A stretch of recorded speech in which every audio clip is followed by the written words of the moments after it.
Hello guys, welcome back to my YouTube channel. Subscribe.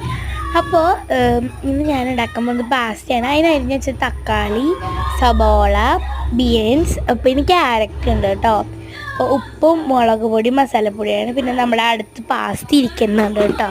അപ്പോൾ ഇന്ന് ഞാനത് ഉണ്ടാക്കാമെന്നാണ് വിചാരിച്ചത്. അപ്പം നമ്മൾ നേരെ വീഡിയോയ്ക്ക് കിടക്കാം. അപ്പോൾ ഇതൊക്കെ ഞാൻ കഷ്ടപ്പാട് ചമ്മ അവിയലിന് ഉണ്ടാക്കാൻ വെച്ചതാണ് കേട്ടോ ഞാൻ എടുത്തത്. പിന്നെ നല്ല കറക്റ്റ് പാകമായിരുന്നു നമ്മുടെ പാസ്ത കേട്ടോ. കണ്ടില്ലേ, ഞാൻ ഓതിരിക്കുന്നുണ്ട്. സാധാരണ പാൽ വെച്ചിട്ടല്ലേ പാസ്ത ഉണ്ടാക്കാമെന്ന് വെച്ച് കഴിഞ്ഞാൽ ഇങ്ങനെ ഉണ്ടാക്കും, സാധാരണ പാൽ വെച്ചിട്ടുണ്ടാക്കും. എനിക്ക് പാൽ വെച്ചിട്ടുണ്ടാക്കണം എന്നൊരാഗ്രഹമുണ്ട്. ഞാൻ ഇങ്ങനെയാണ് പാസ്ത പൊതുവെ എപ്പോഴും ഉണ്ടാക്കാറ്. ഇതിൻ്റെ മസാല എൻ്റെ ഇല്ലാത്ത കാരണം ഞാൻ എൻ്റെ കൈ കൊണ്ട് തന്നെ ഉണ്ടാക്കിയ മസാലയാണ് യൂസ് ചെയ്യുന്നത്. ആദ്യം നമുക്ക് വേണ്ടത് കുറച്ച് ഓയിലാണ് കേട്ടോ. എല്ലാവരും കമൻറ്റ് ചെയ്യണേ, എൻ്റെ വീഡിയോയ്ക്ക് എല്ലാവരും സബ്സ്ക്രൈബും ചെയ്യണം. അപ്പം ആദ്യം വേണ്ടത് നമുക്ക് കുറച്ച് എണ്ണ ഒഴിച്ചു കൊടുക്കാം കേട്ടോ. ഞാൻ ഒറ്റയ്ക്കാണ് വീഡിയോ എടുക്കുന്നത്, എൻ്റെ വീഡിയോ എടുക്കാനുള്ള സ്റ്റാൻഡ് ഒന്നുമില്ല കേട്ടോ. ഇങ്ങനെ സബ്സ്ക്രൈബേഴ്സ് കൂടിയിട്ട് വേണം എനിക്ക് സ്റ്റാൻഡൊക്കെ വാങ്ങിക്കാൻ. അപ്പം നിങ്ങൾക്ക് എൻ്റെ വീഡിയോ ഇഷ്ടമാണെങ്കിൽ പറയാം. അത് കഴിഞ്ഞിട്ട് ഞാൻ സബോള ഇട്ടു കേട്ടോ. എന്നിട്ട് കുറച്ച് സബോള ഇട്ടുള്ളൂ, നന്നായിട്ട് വഴറ്റണം. ഒരു ബ്രൗൺ കളർ വരുന്ന വരെ നമുക്കത് ഇളക്കിക്കൊണ്ട് ഇരിക്കണം കേട്ടോ. അപ്പം ഞാൻ ബ്രൗൺ കളർ വരുന്ന വരെ ഇത് ഇളക്കി. കണ്ടോ ഗൈസ്, ഇളക്കിക്കൊണ്ടിരിക്കണം കേട്ടോ.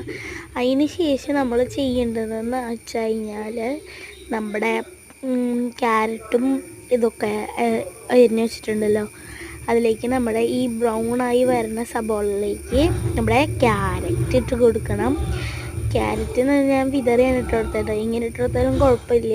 എണ്ണ കുറച്ച് കൂടുതൽ വയ്ക്കണം, അല്ലെങ്കിൽ ചിലപ്പോൾ കരിഞ്ഞു പോകും. അപ്പോൾ നമ്മൾ ക്യാരറ്റ് ആഡ് ചെയ്ത് കൊടുത്തു. അതിൻ്റെ ഒപ്പം പിന്നാലെ ക്യാരറ്റൊന്ന് വഴറ്റി പെട്ടെന്ന് അതിൻ്റെ പച്ചമണം മാറി കിട്ടാൻ വേണ്ടിയിട്ട് നമ്മൾ ബ്രൗൺ കളറാക്കണം. ക്യാരറ്റ് ആദ്യം വെറുതെ വഴറ്റിയിട്ട് അതിൻ്റെ മുകളിലാണ് ഉപ്പും മുളകൊക്കെ ഇടുന്നത്. നന്നായിട്ട് വെന്ത് വന്നു. അത് കഴിഞ്ഞ് ക്യാരറ്റും ഇതും വെന്ത് വന്നതിന് ശേഷം ഞാൻ ബീൻസ് ഇട്ട് കൊടുത്തു. ബീൻസിൻ്റെ പച്ചമണം മാറണം. ഇനി അങ്ങനെയാണ് കേട്ടോ ഇളക്കുന്നത്. അപ്പോൾ എല്ലാവർക്കും ഇഷ്ടമായെങ്കിൽ ഈ വീഡിയോയിൽ കമൻറ്റ് ചെയ്യുക. തക്കാളി ഇട്ടു നന്നായിട്ട് വഴറ്റി. എന്നിട്ട് അതിൻ്റെ മുകളിലേക്ക് ഞാൻ ഉപ്പാന്ന് തോന്നുന്നു ഇട്ടത്. ഇന്നലെയാണ് കേട്ടോ ഞാൻ ഇന്ന് വീഡിയോ ഇടാതിരിക്കായിരുന്നു. അച്ഛൻ TV കാണാണ്. അവതാർ മൂവി മലയാളത്തിൽ വരുന്ന പച്ചത് ജിയോ ഹോട്ട്സ്റ്റാറിൽ കാണാണ്. അപ്പോൾ നമുക്ക് ആദ്യം 1 ടീസ്പൂൺ മുളക് ഇട്ട് കൊടുക്കുക. അത് എന്നിട്ട് കുറവാന്ന് തോന്നിയെങ്കിൽ തുള്ളിയും കൂടി ഇട്ട് കൊടുക്കുക. പക്ഷെ ഞാൻ ഇട്ടത് നല്ല എരിവായിരുന്നു, പക്ഷെ നല്ല ടേസ്റ്റ് ഉണ്ടായി. എന്നാലും നന്നായിട്ട് മിക്സ് ചെയ്ത് കൊടുക്കുക. അതിലേക്ക് നമുക്ക് ഉപ്പ് ആഡ് ചെയ്യാം കേട്ടോ. മുളക് പൊടി ഇട്ട് കഴിഞ്ഞിട്ട് ഉപ്പ് ആഡ് ചെയ്യുക.